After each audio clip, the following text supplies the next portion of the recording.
কল্পনা করুন তো, আপনি কোনো প্লেন বা হেলিকপ্টারে নয়, বরং পায়ের নিচে ছোট একটা বোর্ডের ওপর দাঁড়িয়ে আকাশে উড়ছেন।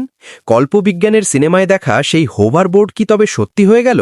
জি হ্যাঁ, ওমনি হোভারবোর্ড সেই কল্পনাকে বাস্তবে রূপ দিয়েছে।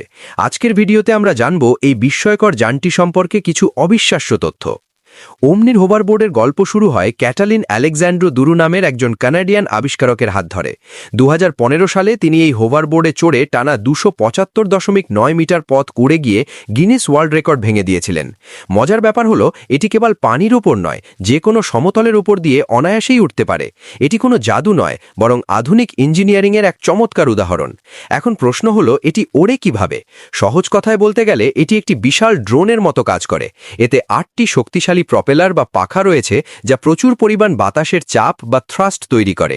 চালক নিজের হাতে থাকা একটি রিমোট বা থ্রটলের মাধ্যমে এর গতি নিয়ন্ত্রণ করেন। আর ডানে বামে যাওয়ার জন্য শরীরের ভারসাম্য ব্যবহার করতে হয়, ঠিক যেমনটা আমরা স্কেটবোর্ডে করে থাকি। তবে মনে রাখবেন, এটি চালানো কিন্তু মোটেও সহজ কাজ নয়। চলুন জেনে নিই ওমনি হোভারবোর্ড সম্পর্কে ৩টি অবাক করা তথ্য। ১. এই হোভারবোর্ডটি সম্পূর্ণ ইলেকট্রিক, অর্থাৎ এটি পরিবেশ বান্ধব। ২.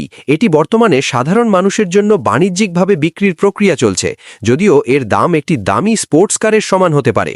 ৩. এটি চালানোর সময় আপনাকে উচ্চতা এবং বাতাসের গতির সাথে লড়াই করতে হয়, তাই এটি শেখা বেশ চ্যালেঞ্জিং এবং রোমাঞ্চকর। ভবিষ্যতে কি আমরা সবাই জ্যাম এড়াতে এমন হোভারবোর্ডে চড়ে যাতায়াত করব? আপনার কি মনে হয়? কমেন্টে আমাদের জানান। আর এমন সব রোমাঞ্চকর টেকনোলজি সম্পর্কে জানতে আমাদের সাথেই থাকুন। ধন্যবাদ।